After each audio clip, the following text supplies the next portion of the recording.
अस्सलाम वालेकुम नाज़रीन, आप देख रहे हैं मेरा YouTube digital channel centre news 11। मैं हूं आपका मेज़बान मुनीर अहमद। प्रोग्राम वही सच कड़वा होता है मुनीर अहमद के साथ। नाज़रीन, प्रोग्राम का आगाज़ करने से पहले नए और पुराने देखने वालों से दरख्वास्त कि मेरे चैनल को सब्सक्राइब करें, लाइक करें, शेयर करें। वीडियो अगर आपको पसंद हो दोस्तों के सोशल मीडिया लिंक पर ज़रूर शेयर किया करें। कमेंट्स का जवाब बिल्कुल देता हूँ, अपनी आरा मुझे दीजिए, अपने मशवरे मुझे दीजिए। बुरे कमेंट्स का जवाब बिल्कुल नहीं दूंगा, सियासी कमेंट्स का जवाब भी देता हूँ क्योंकि मैं एक सहाफ़ी हूँ, यहाँ बैठ के सहाफ़त करता हूँ। प्रोग्राम में दो मौजूद है, सिविल बिल्डिंग कंट्रोल अथॉरिटी के हवाले से है, पुलिस के महकमे के हवाले से है, स्टेट एजेंटों के हवाले से। प्रोग्राम का बाकायदा आगाज़ करते हैं अल्लाह ताला के बाबर के नाम से। नाज़रीन, बताते चलें आपको, डिस्ट्रिक्ट सेंटर में गैर कानूनी तामीरात को रोकने के लिए एक बड़ा ज़बरदस्त ऑपरेशन का आगाज़ किया गया था आज से 5 से 6 माह पहले, और अच्छा इक़दाम था। हम आज भी इसकी तारीफ़ करते हैं, तायद करते हैं। कई बिल्डर्स के खिलाफ एफआईआर भी काटी, कई स्टेट एजेंटों के खिलाफ भी एफआईआर काटी, कुछ गिरफ्तार भी हुए, कुछ मफरूर भी हुए, कुछ ने जमानतें भी कराई, कुछ ने इल्ज़ाम तराशियाँ भी की। लेकिन ईद उल अज़हा के बाद हम ये देख रहे हैं कि लियाकताबाद में भी और नाज़माबाद में भी जो फिनिशिंग के काम थे वो शुरू हो चुके हैं। बड़ा सवालिया निशान है। देखिए, ठीक है, गैर कानूनी काम था वो हम मानते हैं, लेकिन इस ऑपरेशन से कितने ही बिल्डर नुमा जो ठेकेदार थे वो रोडों पर आ गए, लोगों का पैसा डूब गया। यानी मेरा प्लाट था, मैंने बोला भाई 6 फ्लैट मुझे दे दें, बाकी आप ले लें, जो पैसों का हिसाब किताब है वो करने। बिल्डर ने बोला 6 महीने बाद हम आपको कब्जा दे देंगे। ये ऑपरेशन शुरू हो गया, उसका प्लाट टूट गया, वो रेंट पे चला गया, वो लावारिस हो गया, वो आज किराया भी नहीं दे सकता वो बेचारा। यानी इतनी तबाकुन सूरत हाल हो गई है कि बर्दाश्त से बाहर है, और बताने से मैं कासिर हूँ। तो मैं ये समझता हूँ गैर कानूनी काम थे, अच्छा फ़ैसला किया आपने और अच्छा इक़दाम किया। लेकिन अब जो ये दोबारा काम शुरू हुए हैं, इसका ज़िम्मेदार कौन है? क्या एसएसपी सेंट्रल साहब के एसएचओ साहिबान हैं? क्या उनको नहीं पता इलाके में गैर कानूनी तामीरात दोबारा शुरू हो गई है, फिनिशिंग का काम दोबारा शुरू हो गया है? जब इलाकों में ट्रक दाखिल होता है ना, बजरी का, ईंटों का, सरिये का, तो पुलिस की मोबाइल पीछे पहुँचती है पैसे लेने के लिए। ये मैं कोई खुदा न खासा ढकी छुई बात नहीं कर रहा। जहाँ जहाँ कंस्ट्रक्शन हो रही है वहाँ आसपास कैमरे हैं, आप देख सकते हैं, रोडों के कैमरे चेक कर सकते हैं कि लिए जाते हैं नहीं लिए जाते, पुलिस वाली मोबाइल पैसे लेती है नहीं लेती है। खैर, अब नाज़माबाद का इलाका है, नाज़माबाद नंबर 2 नूर मस्जिद के सामने, ये गालिबन 2C का इलाका लगेगा। मैं आपको बता देता हूँ, 2C का इलाका है। इसमें प्लाट नंबर है 8/9 और 8/5। ये नूर मस्जिद के बिल्कुल सामने वाली गली में है, और इन दोनों प्लाटों पर फिनिशिंग का काम बड़ी तेज़ी से चल रहा है। मैंने फैज़ान रावत साहब को 4 से 5 दिन पहले, जब ये काम स्टार्ट हुआ था, 4 से 5 दिन पहले मैंने फैज़ान रावत साहब को व्हाट्सएप के ज़रिए इत्तला दी, फ़ोन करके इत्तला दी, और मैंने बताया कि यहाँ काम शुरू हो चुका है। उन्होंने मुझसे कहा कि इसका तस्वीर इसकी मुझे खींच के भेजें। हालांकि मैं तो प्लाट नंबर बता चुका था, अगर वो कमेटी का हिस्सा हैं या अगर वो इलीगल कंस्ट्रक्शन के ख़िलाफ़ वो एक टीम का हिस्सा हैं, तो उनको चाहिए था कि फ़ौरी तौर पे इसको रुकवा दें। ताहा सलीम साहब को कॉल करते, एसएससी सेंट्रल को कॉल करते। लेकिन 3 से 4 दिन गुजरने के बावजूद जब मैं उनके कहने पर, क्योंकि उन्होंने कहा मुझे तस्वीरें खींच के भेजें, जब मैं आज तस्वीरें खींचने गया, मंगल का दिन था, तो अब आप जब ये वीडियो देख रहे होंगे तो बुध का दिन होगा। तो जब मैं तस्वीरें खींचने गया तो उन प्लाटों की क्या पोजीशन थी, ये आप देखें। प्लाट, ये जो प्लाट आपको नज़र आ रहा है अभी इस वक्त, ये ब्लॉक 2C नाज़माबाद, और ये है प्लाट नंबर 8/9। ये आपने प्लाट देखा 8/9, ये बाहर से पूरा फिनिश कर दिया गया है। अंदर तो काम चल ही रहा है, अंदर काम चल रहा है, बाहर से पूरा फिनिश कर दिया गया है। ये 3 दिन में हुआ फिनिश। फैज़ान रावत साहब को बताने के दौरान ये फिनिश हो गया। औरंगज़ेब को भी मैंने बताया, औरंगज़ेब इस इलाके का मुलाजिम था सिविल बिल्डिंग कंट्रोल अथॉरिटी का, और तमाम पैकेज वही लेता था। उसको भी मैंने व्हाट्सएप के ज़रिए ये वीडियो भेजी, ये तस्वीरें भेजी।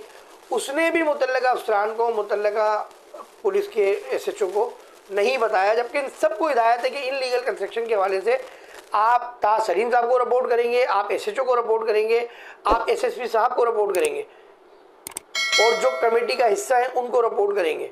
लेकिन औरंगज़ेब ने नहीं बताया। फैज़ान रावत साहब ने बताया नहीं बताया मुझे नहीं पता, लेकिन अगर उन्होंने आगे रिपोर्ट की तो इस पर काम क्यों नहीं हुआ, बड़ा सवालिया निशान है। ये आपने जो प्लाट देखा ये था 8/9 नाजमाबाद 2C नूर मस्जिद के सामने गली में। एक और प्लाट बिल्कुल इससे एक प्लाट 2 प्लाट छोड़ के 8/5 नूर मस्जिद के सामने है, ये भी नाजमाबाद ब्लॉक 2C है ये भी। और नाजमाबाद में जो नाजमाबाद चौरंगी में जो रेंजर्स का ऑफिस है उसके बिल्कुल पीछे वाली गली में है ये प्लाट दोनों। अच्छा, आज इसके बराबर वाली गली में डेमोलिशन भी हो रही थी, इधर डेमोलिशन हो रही है और इधर अंदर फिनिशिंग का काम चल रहा है दोनों। जब मैंने तस्वीरें बनाई आप यकीन करें, अगर वहाँ कैमरे लगे हुए हैं तो स्पोर्टिस या BRB गाड़ी कोई थी, उसमें हमारे माशाल्लाह सिंध बिल्डिंग कंट्रोल अथॉरिटी के मुलाजमीन मौजूद थे और मेरी वीडियो भी नज़र आएगी अगर वहाँ कैमरे लगे हुए हो, तो इसकी मैं आपको गवाही दे रहा हूँ, ठीक है ना। खैर, तो इन प्लाटों पर फिनिशिंग का काम चल रहा है नाजमाबाद 2C पे और प्लाट नंबर 8/5 8/9 और बराबर गली में डेमोलिशन हो रही है, यानी कि पहली गली में जहाँ डब्बे वाले बैठे हुए। खैर, तो आज भी मैंने फैजान रावत साहब को कहा तो उन्होंने कहा कि मैं कहीं गया हुआ हूँ और आप मुझे इसकी डिटेल दे दें, तो मैंने दोबारा अगेन उसको व्हाट्सअप उनको कर दिया। लेकिन खैर, ये बड़ा सवालिया निशान है। देखें, इन प्लाटों पर काम क्यों शुरू हुआ? अगर आपको इनलीगल कंस्ट्रक्शन के खिलाफ ऑपरेशन करना है तो आप एक थीम रखें, आप एक फैसले पे अटल रहें। नहीं होनी तो नहीं होनी। आपने तो जब शुरू की थी तो आप बोल रहे थे डिजास्टर आएगा, जलजले आएंगे, बिल्डिंगें गिर जाएंगी, हमने काम नहीं करने देना है। और ये वो 2 प्लाट हैं जिनका ना KDA से फॉरवर्डिंग लेटर लिया गया, ना इनका डेमोलिशन लेटर लिया गया, ना इनका नक्शा पास है। मैं आपको क्लियर बता रहा हूँ, बिल्कुल जेन्युइन चीज़ में बता रहा हूँ कि ना इनका KDA से फॉरवर्डिंग लेटर लिया गया दोनों प्लाटों का, ना इनका डेमोलिशन लेटर लिया गया। क्योंकि जाहिर है, देखिए, सबसे पहली सीढ़ी होती है फॉरवर्डिंग लेटर। जब फॉरवर्डिंग लेटर ही नहीं होगा तो सिंध बिल्डिंग कंट्रोल अथॉरिटी आपका नक्शा एक्सेप्ट नहीं करेगी, ना डेमोलिशन के लिए एक्सेप्ट करेगी, आपका प्लान ना नक्शे के लिए जो है वो एक्सेप्ट करेगी। तो ये दोनों प्लाट, इन दोनों प्लाटों पर जो है कुछ भी नहीं है और ये बगैर नक्शे के टोटल तामीर हुआ। इनको तो ग्राउंड पे लाना चाहिए, इनको ग्राउंड। देखिए, जो नक्शे के बगैर जितने प्लाट बने, मेरे पास पूरी लिस्ट है, पूरी लिस्ट है। मैं तो इंतजार कर रहा हूँ काम शुरू हो। जब नक्शे के बगैर काम हुए हैं तो उन प्लाटों का आप ज़मीन पे ले आएँ, ताकि मैं दोबारा बनाने के लिए खड़ा नहीं हूँ उसको विरोध देखते हुए। खैर, कहने की बात ये थी कि मुतल्लका महकमे को सब पता है अभी भी, लेकिन वो एक्शन नहीं ले रहा। अब मुझे नहीं पता SSP सेंट्रल साहब को SHO ने रिपोर्ट दी या नहीं दी नाजमाबाद के, क्योंकि नाजमाबाद का थाना लगता है। ताहा सलीम साहब को उनके लोगों ने रिपोर्ट दी या नहीं दी मुझे नहीं पता। अच्छा, इसी तरह Najmabad 2A block Najmabad 2A, इसका प्लाट है, नंबर है इसका 6/14। इस पर भी आज सरिया कट रहा था और इस पर भी काम शुरू हो गया। इसका भी नक्शा नहीं है, ना इसका फॉरवर्डिंग लेटर है, ना इसका डेमोलिशन लेटर था, इस पर भी काम शुरू हो गया। बात कहने की ये, जब आपने लोगों को करोड़ों रुपए के नीचे धंसा दिया, जब आपने एक काम शुरू किया और उस काम, अच्छा काम था, मैं फिर तारीफ कर रहा हूँ, बार बार अभी भी कर रहा हूँ, लेकिन उस काम को शुरू होने पर वो ठेकेदार करोड़ों रुपए के नीचे आ गए, उनकी जायदादें भी बिक जाएंगी तब भी वो ज़मीन से नहीं खड़े हो सकते, उनके घरों पे लोग चक्कर लगा रहे हैं। मैं 2017 में फील्ड छोड़ चुका हूँ, मैं क्लियर बता रहा हूँ आपको, और मैं तो अपनी वेलफेयर के ज़रिए काम करता था। तो क्लैप्स हुआ में मुझे अंदाज़ा है इसमें कितनी परेशानियाँ हैं, मुझे अंदाज़ा है इस बात का, इसमें कितनी परेशानियाँ हैं। तो ये सारे बिल्डर बेचारे, ठेकेदार, ये तो समझो अल्लाह इन पर रहम करे। मैं कहता हूँ आज बेचारे इधर उधर रह रहे, नहीं आ रहा है, कल जब ये आएंगे, किसी के पैकेज में प्लाट लिए हुए होंगे, वो मट्टी के ढेर हुए हैं, एडवांस लिए हुए होंगे, वो हुए हैं, अल्लाह आलम क्या माजरा होगा। अल्लाह उन सब पर रहम करे। मैं तो दुआ करता हूँ तमाम कारोबारी, चाहे ये कारोबार हो, कोई भी कारोबार हो, मैं दुआ करता हूँ अल्लाह उनके लिए आसानी करे और उनको हर मुश्किल से निजात दिलाए और हर मुश्किल का सामना करने के अल्लाह उनको हिम्मत दे। खैर, तो ये 3 प्लाट का मैंने आपको बताया, इस पर जो है बुरी तरह डेमोलिशन भी हुई है, ये भी मैं बता दूं आपको। 3rd फ्लोर डले हुए हैं 8/9 पे भी, 8/5 पे भी, तो उनके भी मलबे नीचे फेंके गए, कुछ मलबे नीचे फेंके गए और बाकी फिनिशिंग का काम इस पर जारी हो सारी है, ठीक है ना। आज की मैंने आपको तारीख बता दी कि मैंने आज ये वीडियो बनाई थी, 16 जून है आज और मंगल का दिन था। 17 जून को ये वीडियो आप देख रहे होंगे और मंगल के दिन, बुध का दिन होगा। तो फैजान रावत साहब को मैं बता चुका हूँ, मैं फिर बता रहा हूँ, अब ये मुतल्लका महकमे की ड्यूटी है कि वो इन प्लाटों पे क्या काम करते हैं। अच्छा, इसी तरह लियाकताबाद में भी शुरू हो गए काम। अभी मैं लियाकताबाद के नाम नहीं बता रहा, लेकिन मैं लियाकताबाद के भी प्लाट नंबर बताऊंगा। अब लियाकताबाद के जो SHO हैं गुलाम यासीन शर साहब, जब इनको लाया गया था, इनको इसलिए लाया गया था कि SHO राशिद साहब जो थे उन्होंने किसी बिल्डर को गिरफ्तार नहीं किया था इनलीगल कंस्ट्रक्शन करने वालों पर। अब गुलाम यासीन साहब की मौजूदगी में जो अभी दोबारा काम शुरू हुए फिनिशिंग के, इन्होंने किसको पकड़ा, किसके खिलाफ एक्शन लिया, किसकी FIR काटी, अभी की मैं बता रहा हूँ ईद उल अज़हा के बाद से। मैं बताऊंगा नेक्स्ट प्रोग्राम में लियाकताबाद के जितने प्लान है मैं बताऊंगा। अच्छा, लियाकताबाद का एक बिल्डर है मेरे पास, देखें कंप्लेन आई है मेरी NGOs के नाम पे, और मैं 3-4 दिन से इनसे मैंने सवाल करने की कोशिश की। मैं आपको उसका स्क्रीनशॉट अपने इस चैनल पे आप देखेंगे। मैंने वो सवाल बनाकर दानिशुर रहमान को भी मैंने व्हाट्सअप किया। उनका जो पैकेज लेते हैं यासिर, उनको भी मैंने वो किया, लेकिन दोनों ने रिप्लाई नहीं दिया मुझे जो मेरे सवालात थे। तो बालत मजबूरी मैं थोड़ी सी बात उनकी बता रहा हूँ। तो बिल्डर ठेकेदार जो दानिशुर रहमान है, इसने लियाकताबाद में कितनी बिल्डिंगें बनाई हैं, इसने लियाकताबाद में कितने प्रोजेक्ट बनाए, 3 नंबर से लेकर 3 नंबर में, 6 नंबर में, और 8 नंबर में, 9 नंबर में, 10 नंबर में, वो सब हम आपको बताएंगे। दानिशुर रहमान ने जितने प्रोजेक्ट बनाए लियाकताबाद में वो सब हम आपको बताएंगे नेक्स्ट प्रोग्राम में। और FBR में दानिशुर रहमान ने अपने आप को रजिस्टर कराया या नहीं कराया, इस पर भी बात होगी। दानिशुर रहमान ने करोड़ों रुपए इन्वेस्टमेंट की, जाहिर है एक प्रोजेक्ट तकरीबन 1.5-2 करोड़ का बैठता है।